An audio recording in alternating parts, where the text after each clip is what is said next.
विडम्बने वा विनयोद्धतानां दुर्मेधसामापदिवादिकष्टात् अल्पात्मनां या मदिरेव लक्ष्मीर्बभूव सा तत्र यथार्थ नामा।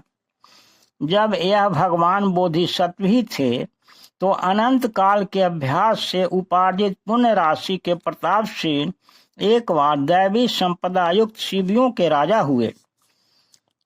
अपनी उदारता, करुणा और ऐश्वर्य के कारण वह दानशील राजा इच्छित वस्तु की प्राप्ति के आनंद से याचकों के खिलते हुए चेहरे को देखकर आनंदित होते थे। जो लक्ष्मी दुर्विनीतों के लिए उपहास के समान, मूर्खों के लिए दारुण विपत्ति के समान और असंयमियों के लिए मदरा के समान होती है, वही लक्ष्मी उनके यहाँ अपने नाम के अनुरूप सिद्ध हुई।